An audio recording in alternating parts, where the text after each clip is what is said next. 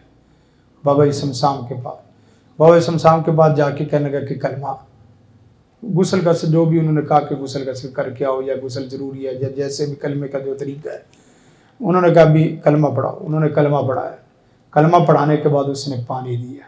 بابا جی نے کیا دیا؟ پانی دیا. بابا جی سمسام کو پنجابی شاعر سارے دعائیں دیتے ہیں کیونکہ سب کا گزر بسر اسی پہ چل رہا. تو انہوں نے ان کو پانی دیا، عیسائی بچے کو. اب پانی اس نے ایک گھونٹ پیا، اس نے پکڑ کے ساتھ ہی پی لیا. وہ دوسرا جو تھا وہ اسی بات پہ حیران و ششدر رہ گیا. کہنے لگے کہ لوگ تو ہمارے سائے سے بھاگتے ہیں اور یہ اس نے اس بچے کا جھوٹا پانی پورا گلاس ہی پی لیا. کہنے لگا مجھے بھی کلمہ پڑھاؤ، اشہد اللہ الہ الا اللہ. یہ ہے اخلاق حسنہ، اعلیٰ اخلاق. یعنی آپ نے کوئی دعوت نہیں دی، لیکن آپ کی دعوت اچھے اخلاق سے کیا ہو گیا؟ بندہ مسلمان ہو گیا. تو پھر اسی طرح مقاصد اصلیہ، تابعہ، جزیہ، اس کے بعد آگے یہ چیزیں ساری واضح ہیں. پھر آگے یہ پورا سبجیکٹ آئے گا. جی آگے چوتھی آخری چیز، مستدل اہلیت اجتہاد ہو. مستدل اہلیت اجتہاد، آگے بندہ مکلف چلے گا، بندہ مکلف پھر اجتہاد کی صلاحیت ہوگی تو مجتہد بنے گا وگرنہ مقلد بنے گا.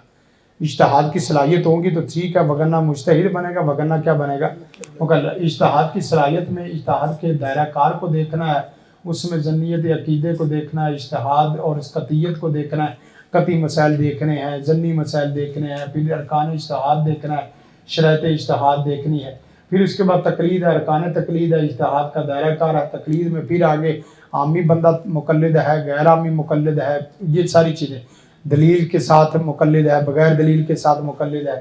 تو یہ چیزیں. پھر اس کے بعد آگے مفتی ہے، آگے مفتی کی شروط مفتی کیا ہیں، پھر مفتی کے آگے ضوابطے کیا ہیں، اور اسی طرح مفتی کے ساتھ ساتھ وہ کون ہے، مستفتیٰ، جس نے آگے وہ فتویٰ، اس کا موقف مفتیوں کے اختلاف کی حالت کے مطابق ہے یا نہیں ہے. یہ ساری چیزیں پھر آگے چلتی جائے گی. افتاء ہے تو افتاء کے بھی آگے پورے ارکان ہیں. افتاء میں مفتی کی شروط کیا ہیں، مفتی بذات خود کیسا ہونا چاہیے، مفتی کے ارکان کیسے ہونے چاہیے، جو مسائل اخذ کر رہے ہیں اس کی صورتحال کیسے ہونی چاہیے، یہ ساری آگے وہ چلتی جائے. یہ اصول فقہ، اس میں کوئی آگے کوئی مسئلہ ہے تو بتائیں. آگے پھر اس کو اور بھی ایک آدھے پرائے سے دیکھ سکتے ہیں. کل ہم نظری طور پہ دیکھیں گے، نظری طور پہ باقی چیزیں بھی لوگوں نے کیا کیا رکھا ہے، کس طرح نقشے کو آگے پھیلایا ہے. اس کے متعلق آگے جو آراء ہوگی اسی کے مطابق انشاءاللہ ہم چلیں گے. امید ہے کہ یہ اصول فقہ کا سرسری طور پہ جدول آپ کو سمجھا گیا ہوگا. جزاکم اللہ خیرہ. ھذا ما عندی والعلم عند اللہ. یہ برکہ آپ کو پاس مل جائے. زندگی شعور سے، الحکمہ انٹرنیشنل.